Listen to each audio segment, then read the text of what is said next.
السلام علیکم ورحمۃ اللہ وبرکاتہ۔ کیسے ہو آپ سب؟ امید کرتی ہوں کہ آپ سب خیریت سے ہوں گے۔ انشاءاللہ آج ہم سورۃ البقرہ کی آیت نمبر 24 اور 25 کے ترجمے کے ساتھ تفسیر سنیں گے۔ اس سے پہلے میں آپ کو آیت نمبر 23 کا تھوڑا ریکیپ کر کے پھر ہم انشاءاللہ آگے بڑھیں گے۔ تو چلیے دعا پڑھتے ہیں۔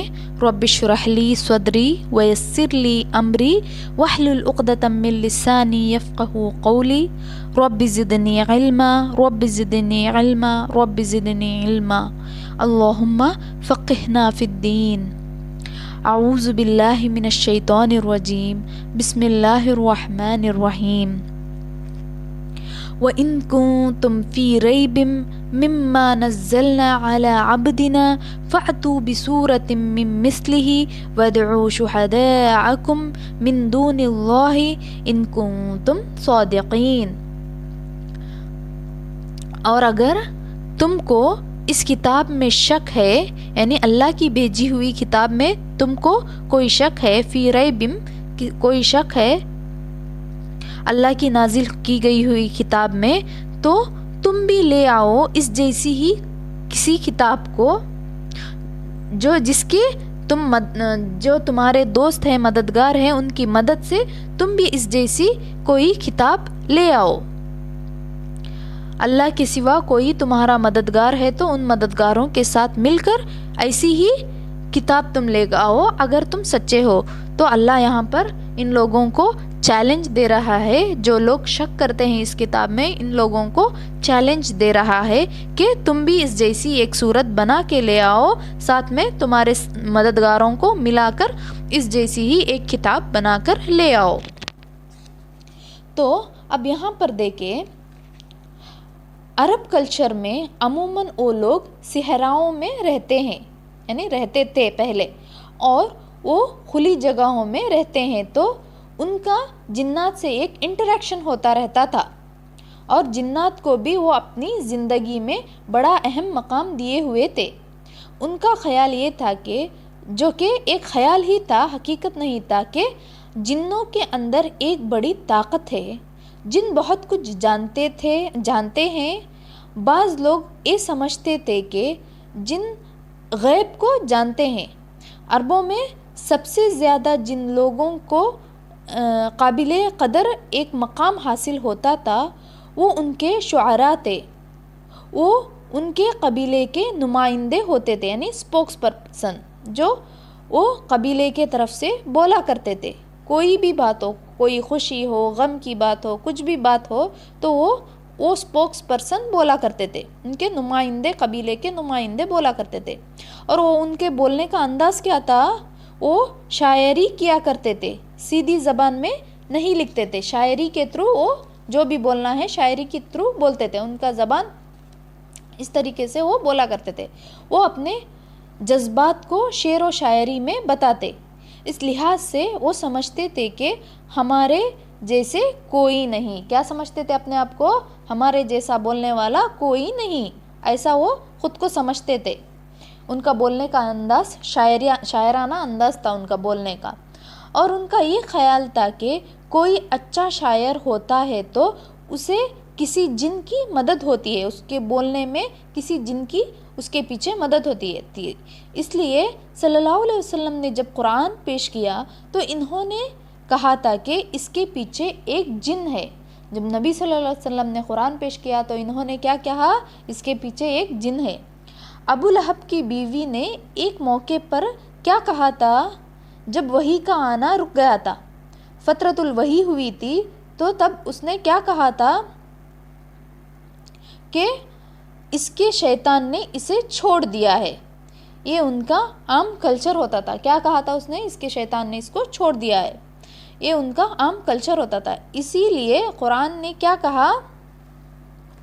اگر تم کو کسی مددگار کی مدد ہے، تم کو اس کتاب میں شک ہے، تو اس جیسی ہی ایک صورت تم بنا کر لے کر آؤ اگر تم سچے ہو۔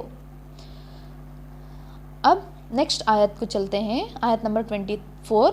فَإِن پھر اگر لم نہ تفعلوا تم کر سکو، ولن اور ہرگز نہیں، تفعلو تم کر سکو، فتقو بس بچو، النارا آگ سے، التی وہ جو، وقودہا ایندھن ہے اس کا، الناسو انسان، والحجارۃ اور پتھر، اعدت تیار کی گئی ہے، للکافرین کافروں کے لیے۔ پھر اگر فَإِن لَمْ تَفْعَلُوا وَلَن تَفْعَلُوا، پھر اگر وہ تمہاری مدد نہ کرے، تمہیں جواب نہ دے، تو جان لو کہ یہ کتاب اللہ کے علم کے ساتھ نازل ہوئی ہے۔ یہ کسی انسان کا کلام نہیں ہے، کسی جن و فرشتے کا کلام نہیں ہے۔ فَإِن لَمْ تَفْعَلُوا وَلَن تَفْعَلُوا، اگر تم نہ بنا سکو اور ہرگز تم بنا بھی نہیں پاؤ گے، پھر مان جاؤ کہ اللہ کا کلام ہے، بیکاز اگر نہیں مانے، بچ آؤ اس آگ سے۔ اگر نہیں مانو گے تو کیا آپشن ہے تمہارا؟ اگر نہیں مانو گے کہ تو کیا ہوگا؟ فَاتَّقُوا النَّارَ الَّتِي وَقُودُهَا النَّاسُ وَالْحِجَارَةُ، تو بچ آؤ اس آگ سے جس کا ایندھن انسان اور پتھر ہیں۔ اعدت للکافرین، جو تیار کی گئی ہے کافروں کے لیے۔ جہنم کا فیول کیا ہے؟ جہنم کا ایندھن کیا ہے؟ انسان ہے، جس سے جہنم کی آگ بھڑکائی جائے گی۔ کیسے یہ آگ بھڑکے گی؟ جیسے جلتی تیل میں آپ جلتی ہوئی آگ میں آپ تیل ڈالیں گے تو کیا ہوگا؟ وہ بھڑکے گی، تو وہ بھڑکے گی نا۔ ایسے ہی جب جہنم کا آگ کا ایندھن کیا ہے؟ جہنم کے آگ کا ایندھن کیا ہے؟ انسان اور پتھر ہے۔ اب سوچو، آپ لکڑیاں تھوڑی بہت جل رہی ہے، اس میں کیروسین ڈال کے آپ آگ ڈالیں گے تو کیا ہوگا؟ وہ آگ بھڑکے گی نا۔ ایسے ہی وہ بھڑکنے والی آگ کا ایندھن کیا ہے؟ انسان اور پتھر ہے۔ اب میں آپ کو انسان بھڑکتی ہوئی آگ کا ایندھن انسان کیسے ہے، اس کا میں آپ کو ایک سائنٹیفک ریزن دیتی ہوں۔ انسان کے جسم کے اندر بڑی مقدار میں کیلشیم ہے اور فاسفورس بھی ہے۔ کیلشیم یعنی کیا ہے؟ یہ کیلشیم چونا ہے۔ اب چونا کیسا ہوتا ہے؟ آپ کو معلوم ہوگا، چونے میں پانی ڈالیں گے تو کیا ہوگا؟ ببلز نکلیں گی، اس سے کیا ہوگی؟ ایک گرماہٹ سی رہتی ہے، چونے میں ایک گرماہٹ رہتا ہے اور ببل جیسی نکلے گی۔ دوسرا فاسفورس یعنی ماچس کے اوپر جو میٹیریل جلتا ہے، اس کو آپ رگڑیں گے تو کیا نکلے گا؟ اس سے شعلہ یعنی آگ نکلے گا۔ جہنم کے شدت اور تیزی کو محسوس کرایا گیا ہے، اس آیت میں جہنم کی شدت اور تیزی کو محسوس کرایا گیا ہے۔ اب انسان ایندھن ایسے ہوگا۔ اب پتھر کا مثال بھی دیا گیا ہے۔ ابن عباس کہتے ہیں کہ پتھروں سے تو ان کے بت مراد ہے جن کو وہ پوجتے ہیں۔ اس کا وضاحت سورۃ آگ کس کے لیے تیار کیا گیا ہے؟ نہ ماننے والوں کے لیے، شک کرنے والوں کے لیے یہ آگ تیار کیا گیا ہے، جو تیار ریڈی ہے۔ یوم آخرت کا انتظار ہے، جس دن حساب کتاب ہوگا۔ جو اس جگہ کا ڈیزرو کرے گا جنت اور جہنم میں، جو جنت ڈیزرو کرے گا وہ جنت میں جائے گا، اور جو جہنم ڈیزرو کرے گا وہ جہنم میں جائے گا، جو ریڈی ہو چکی ہے۔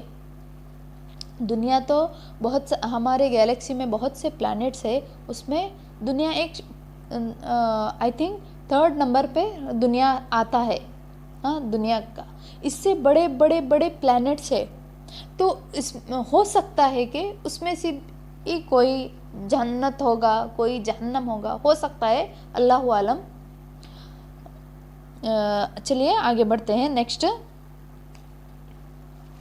وَبَشِّرِ الَّذِينَ آمَنُوا وَعَمِلُوا الصَّالِحَاتِ أَنَّ لَهُمْ جَنَّاتٍ تَجْرِي مِن تَحْتِهَا الْأَنْهَارُ كُلَّمَا رُزِقُوا مِنْهَا مِن ثَمَرَةٍ رِزْقًا قَالُوا هَٰذَا الَّذِي رُزِقْنَا مِن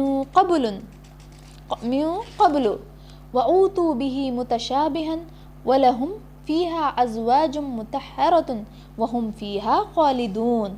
وبشری اور خوشخبری دے دو، الذین ان لوگوں کو، آمنو جو ایمان لائے، وعملوا اور جنہوں نے عمل کیے، الصالحات اچھے یعنی نیک، انا بے شک، لہم ان کے لیے جناتن باغات ہے تجری بہتی ہے من تحتہا اس کے نیچے سے الانہار نہریں کلما جب کبھی رزقو وہ رزق دیے جائیں منہا ان سے یعنی ان باغوں سے من ثمرتن کوئی پھل رزقن بطور رزق قالو وہ کہیں گے حاذا اے او الذی او ہے جو رزقنا ہم رزق دیے گئے من قبل اس سے پہلے وَأُوتُوا حالانکہ وہ دیے گئے بھی ساتھ اس کے متشابہن ملتے جلتے وَلَهُمْ اور ان کے لیے فیہا اس میں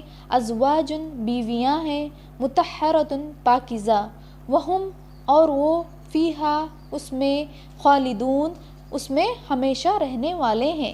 اب یہاں پر سب کہنے کے بعد سب کی مثال دینے کے بعد شک دور کرنے کے بعد اب یہاں پر ایمان والوں کے لیے جو ایمان والے ہیں ان کے لیے جو گفٹ ہے اللہ کا اس کا وضاحت کیا گیا ہے یہاں پر وَبَشِّرِ الَّذِينَ آمَنُوا وَعَمِلُوا الصَّالِحَاتِ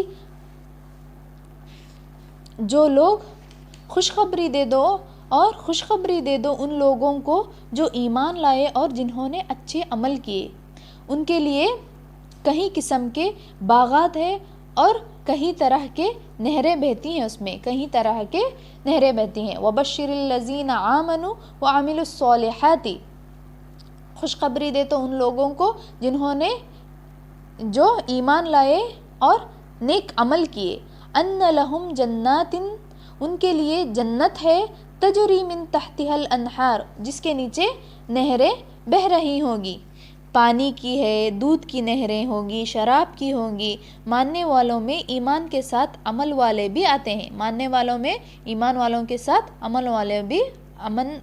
عمل کرنے والے بھی آتے ہیں یہ فرق آپ دیکھ سکتے ہیں یہاں پر کوٹ کیا گیا ہے اوکے کلما رزقوا منہا من ثمرۃ رزقا